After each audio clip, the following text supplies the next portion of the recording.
Growing up in Pakistan, that too in the federal capital Islamabad, I believe that our whole generation was very directly exposed to terrorism. This was a time when terrorism was rampant throughout the nation. From 2000 till 2017, Pakistan saw some 18,000 terrorist incidents, costing hundreds of thousands of lives. Personally, to the extent that I even remember writing B for bomb and B for blast back in second grade, as a result of hearing these words over and over again on television. As a result, I had always been intrigued by this phenomenon. And as life progressed, so did terrorism, in Pakistan and around the world.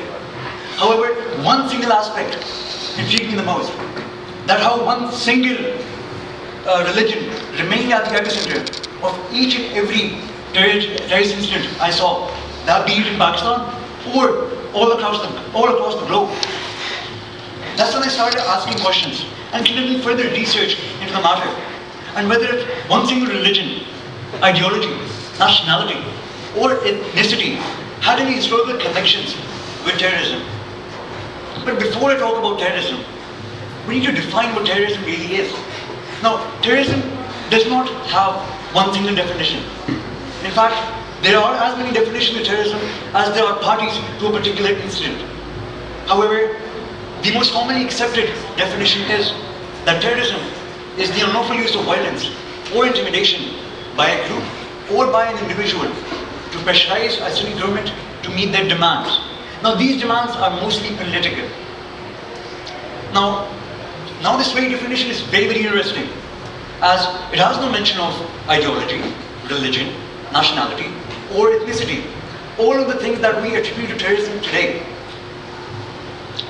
Now, keeping in mind the following definition I've told you, and being a student of history myself, I soon came to a key realization that terrorism did not just spring about some 50 years ago in Central Asia.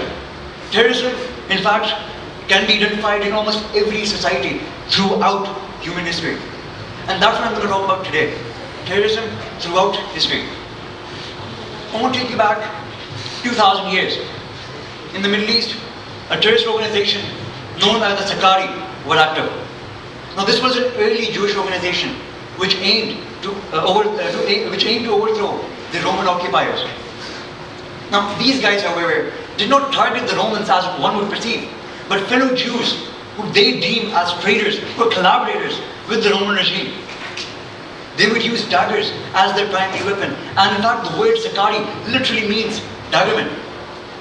They would identify their target in a crowd, stab him, hide their daggers in their cloaks, join the cries of the crowd, and would slither away in the mass. The SASSI believed that the Jews should be ruled by God and God alone, and thus armed resistance was necessary. Now, I don't know about you guys, and I speak for myself here, but this sort of a rhetoric is very similar to what we hear today.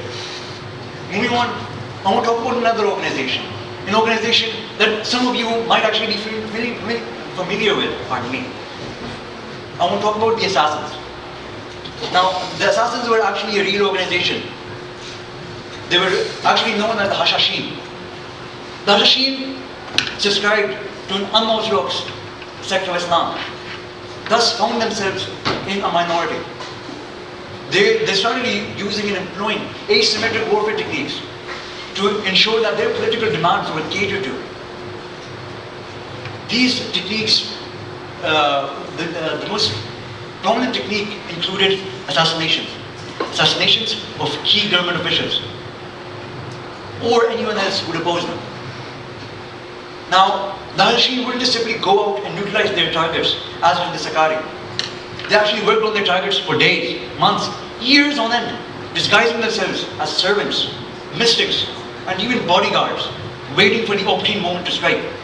Amongst the most prominent targets include the Wazir, Nazim al-Mulk, who was amongst the greatest statesmen of his time. And it is also rumored that the great Muslim general, Salahuddin Ayyubi himself, was intimidated by them. Moving on a couple hundred years, we come to 1604. In England, a Catholic gentleman named Guy Fawkes has recently returned from Spain. Now, Guy Fawkes finds his country being ruled by a Protestant monarch. Now, to give you guys a bit of a backdrop, this was the time of the Protestant Reformation. Having a Protestant king, while a huge populace of the common folk was Catholic, was a huge, huge deal.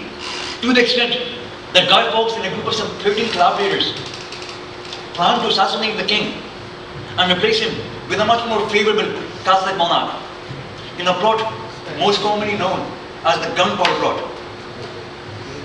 Now, why the gunpowder plot, you may ask? Well, Guy Fawkes and his team actually thought the best way to get rid of a king was to actually blow him up in his own House of Lords in Westminster. They actually planned to do so by stashing gunpowder in the basement. But luckily for King James and his lords, the conspirators were caught in the nick of time and could not execute this evil deed. But this was a terrorist attempt in its own right. Now, as of yet, we've talked about 3 examples, and in all of them, there was a certain minority which would resort to terrorism when they thought or they felt that their voices were not heard, when they thought that their political demands were not being catered to. But can the government do this? Can the government do the same? Can the government resort to terrorism when it feels that it's not being properly obeyed or it's not being properly listened to? But this is exactly what happened in the reign of terror of Maximilian Robespierre. This is by far the most ruthless and bloody chapters of history. The French revolutionary government thought that all those against the French Revolution should be catered to, and that strict measures should be taken. Now, these strict measures led to some 300,000 people being arrested, 17,000 of them being officially executed, many of them via the guillotine, and some 10,000 souls condemned to die in prisons without trial. Now, in all the examples that I've told you about today, be it the Sakari, be it the Hashim, Guy Fawkes, or Maximilian Robespierre's reign of terror, all of them were from different parts of the world. All of them were at different times in the timeline of history. All of them subscribed, or all of these parties subscribed to different religions. But there is a clear similarity in all of them. In all of the examples that I've given you today, a certain minority would resort to terrorism in under oppression to ensure that its political demands were catered to. And looking around us today, not much has really changed. Certain minority groups resort to terrorism to ensure that their political dogmas or their political agendas are catered to, and justify it by molding religion and preaching their twisted ideologies. Thank you.